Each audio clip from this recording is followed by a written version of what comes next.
जरा सोचो तुम्हारे पास किसी भी चीज के आर पार जाने की ताकत आ जाए। लेकिन ये कहानी जितनी सीधी लगती है उतनी है नहीं। कहानी की शुरुआत होती है यूरी नाम के एक इंजीनियर से, जिसने UG-1 नाम का एक आधुनिक हवाई जहाज बनाया था। एक दिन उसने अपने एरोप्लेन की टेस्ट फ्लाइट करने का सोचा, क्योंकि वो इसे रशिया के एयर शो में पूरी दुनिया के सामने दिखाना चाहता था। उसे यकीन था कि उसके आधुनिक एरोप्लेन से खुश होकर रशिया की सरकार उसे ही जहाज बनाने का टेंडर देगी। अब यूरी अपने साथी जेन के साथ उड़ान भरने ही वाला था कि तभी उन्हें खबर मिली कि एलिसा नाम की एक रिपोर्टर सिक्योरिटी को चकमा देकर यूरी का इंटरव्यू लेने आ पहुंची थी। असल में यूरी अक्सर अलग अलग लड़कियों को घुमाता था और एलिसा भी उनमें से एक थी। अब यूरी ने जेन को बाहर भेजकर एलिसा को हवाई जहाज में बुला लिया और जल्द ही उन्होंने आसमान में उड़ान भरी। लेकिन अचानक यूरी को हेडक्वार्टर से फोन आ गया, क्योंकि बिना को पायलट के एरोप्लेन उड़ाना गैर कानूनी था। उसी वक्त यूरी की पत्नी लेना भी ये खबर सुनकर हेडक्वार्टर्स तक आ पहुंची। अब यूरी ने तुरंत लेना से बात की और एरोप्लेन में अकेले होने का नाटक किया,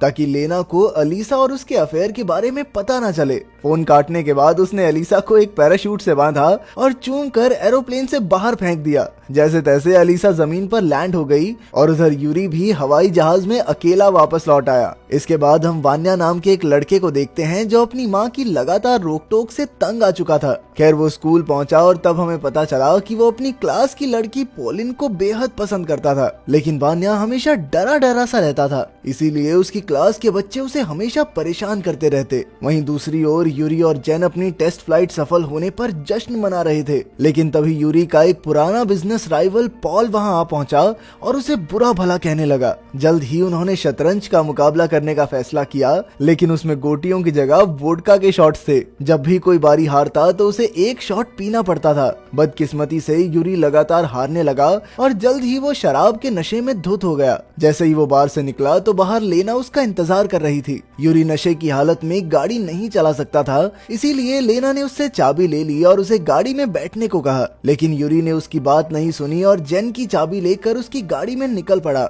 नशे की हालत में उसने एलिसा को फोन करके अपने साथ रात गुजारने को कहा और तभी अचानक उसकी गाड़ी की जोरदार टक्कर हो गई। यूरी की मौके पर ही मौत हो गई और उसी पल वो एक भूत बन गया। लेकिन यूरी को इस बात का कोई अंदाजा नहीं था कि वो मर चुका है। वो आराम से उठकर हॉस्पिटल में चलने लगा, जहां उसे लेना दिखाई दी। उस बेचारी को अभी अभी यूरी की मौत की खबर मिली थी और उधर यूरी का भूत उसका पीछा करने लगा। लेना उसे देख सुन नहीं पा रही थी, लेकिन यूरी को लगा कि शराब वाली बात से नाराज होगी, इसलिए इग्नोर कर रही है और वो उसके साथ ही गाड़ी में बैठ गया। वो पूरे रास्ते लेना से माफी मांगता रहा। खैर जल्द ही वो यूरी के ऑफिस पहुंचे और वो आराम से अपने कमरे में चला आया। लेकिन तभी एक लड़का लड़की वहां चुम्मा चाटी करने लगे, जिसे देखकर यूरी को बहुत गुस्सा आया। उसने उन्हें धक्का देने की सोची, लेकिन उसका हाथ तो उनके शरीर के आर पार हो गया। ये देखकर उसकी हालत खराब हो गई और वो इधर उधर हाथ मारने लगा। उसे एहसास हुआ कि वो तो दीवारों के आर पार भी जा सकता था, लेकिन उसे अब भी ये बिल्कुल समझ नहीं आ रहा था कि आखिर ये मुमकिन कैसे हुआ।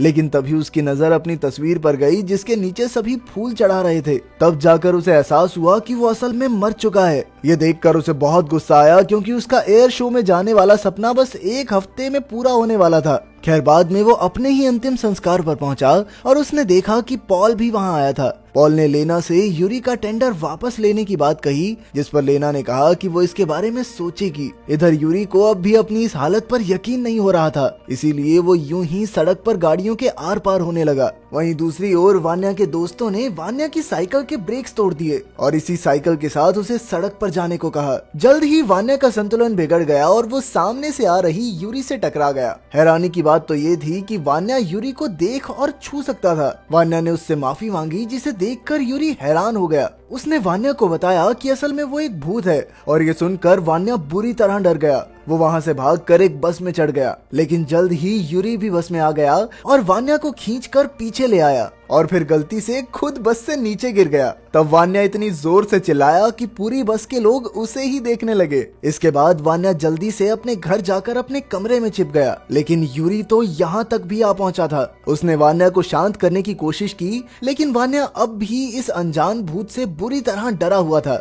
आखिरकार उसने हिम्मत जुटाकर यूरी से चले जाने को कहा, लेकिन तभी उसकी माँ ने उसे अकेले ही बात करते देख लिया। वान्या ने उन्हें समझाने की बहुत कोशिश की कि माँ मेरे कमरे में भूत है, लेकिन उसकी माँ ने सोचा कि वान्या की दिमागी हालत बिगड़ चुकी है, इसीलिए वो उसे एक दिमाग के डॉक्टर के पास ले गई। डॉक्टर ने वान्या की जांच की और कहने लगा कि इसको तो बहुत गहरा सदमा लगा है, ये बच्चा ठीक नहीं है। खैर यूरी ने वान्या का पीछा नहीं छोड़ा, क्योंकि वो जानता था कि सिर्फ वान्या ही उसके UG-1 प्रोजेक्ट को पूरा कर सकता है। वान्या का भरोसा जीतने के लिए उसने क्लास में उसकी मदद की और आखिरकार वान्या उसकी मदद करने को राजी हो गया। इसके बाद वो दोनों एयर शो की मीटिंग में पहुंचे, लेकिन वहां जाते ही यूरी के पैरों तले जमीन खिसक गई। असल में यूरी के राइवल पॉल ने उस एयर शो में अपने हवाई जहाज का नाम दे दिया था और यूरी के एरोप्लेन को इस प्रोग्राम से बाहर ही कर दिया गया था। और तो और पॉल ने अलीजा को भी खरीद लिया था, जिसने झूठी गवाही दे दी कि यूरी एरोप्लेन उड़ाते वक्त शराब पीता था। ये सुनकर यूरी ने वान्या को उसके हक के लिए बोलने को कहा,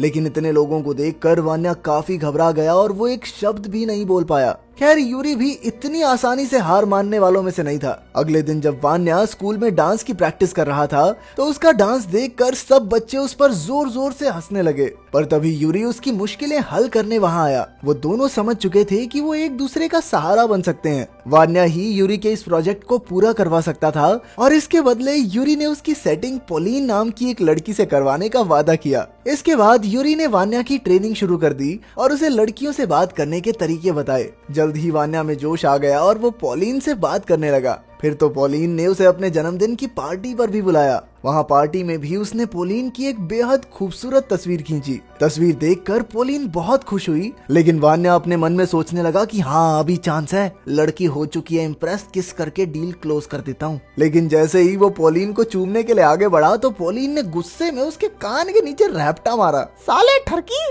आखिरकार वान्या का दिल एक बार फिर से टूट गया था। खैर शाम को यूरी वान्या को चुपके से एयरपोर्ट पर ले आया, जहां उसका UG-1 एरोप्लेन रखा गया था। वो दोनों चुपचाप हवाई जहाज के अंदर घुस गए, लेकिन तभी बाहर से उन्हें किसी ट्रक की आवाज सुनाई दी। असल में पॉल के आदमी यूरी का एरोप्लेन चुराने आए थे, ताकि वो यूरी के इस प्रोजेक्ट का नामो निशान मिटा सकें। इधर वान्या और यूरी अब अंदर फंस चुके थे और जल्द ही ट्रक ड्राइवर एरोप्लेन को खींचकर सड़क पर ले आए। लेकिन यूरी अपनी 10 साल की मेहनत को यूं ही चोरी होते हुए नहीं देख सकता था, इसीलिए उसने वान्या से इंजन चालू करने को कहा। बेचारा वान्या तो साइकिल भी ढंग से नहीं चला पाता था, लेकिन यूरी के भरोसे वो हवाई जहाज चलाने को तैयार हो गया। फिर जैसे जैसे यूरी ने कहा वो करता गया और फिर वो दोनों प्लेन को एक सुरक्षित जगह पर ले आए। इसके बाद यूरी ने वान्या को जेन से बात करके उसे स्कूल में मिलने को कहा। अगले दिन जेन स्कूल के बाथरूम में वान्या से मिलने आया और उसकी बातों से जेन को यकीन हो गया कि जरूर यूरी की आत्मा वान्या के अंदर आ गई है। अब यूरी जेन को कोई खास जानकारी देने ही वाला था, लेकिन फिर उसे दाल में कुछ काला लगा।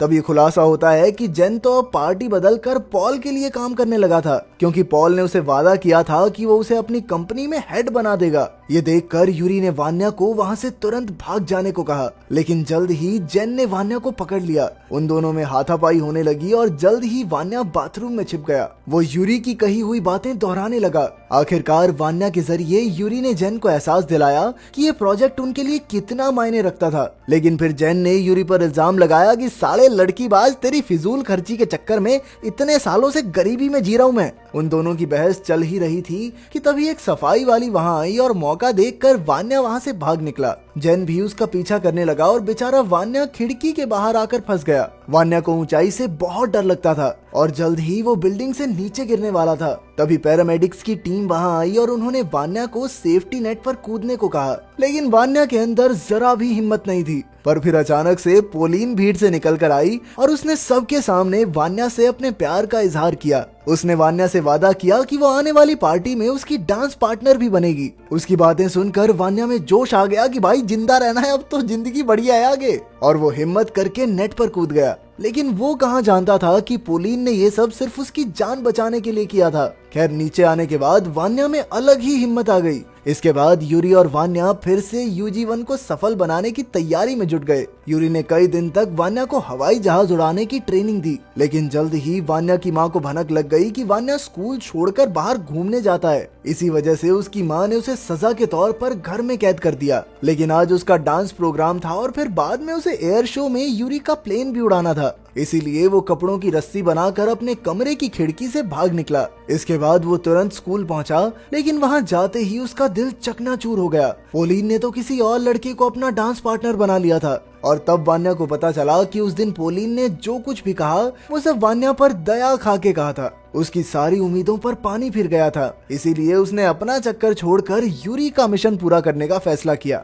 इसके बाद यूरी और वान्या उस खुफिया जगह पर पहुंचे जहां UG-1 खड़ा था। यूरी के सहारे उसने इंजन चालू किया और धीरे धीरे एरोप्लेन को हवा में ले गया। जल्द ही वो दोनों एयर शो में पहुंच गए और यूरी के एरोप्लेन को वहां देखकर पॉल और बाकी कंपनियों के तो होश ही उड़ गए। खैर जल्द ही वान्या ने हवाई जहाज लैंड किया और उसके बाहर आते ही चारों ओर रिपोर्टर्स की भीड़ जमा हो गई। उसी वक्त जेन को भी अपनी गलती का एहसास हो गया और उसने वान्या से माफी मांगी। आखिरकार यूरी का सपना पूरा हो चुका था, इसीलिए उसने धरती से विदा लेने का फैसला किया। उसे जाता देख वान्या की आंखें भर आई। उन दोनों ने एक दूसरे को आखिरी बार गले लगाया और इसी के साथ यूरी चला गया। अंत में हम देखते हैं कि पोलिन को भी अपनी गलती का एहसास हो गया और उसने वान्या से माफी मांगी। ये पोलिन गोल्ड डिगर लग रही है मुझे हवाई जहाज देख के आइए। तो तुम लोग कमेंट्स में जरूर बताना कि पोलिन पर भरोसा किया जाना चाहिए या नहीं।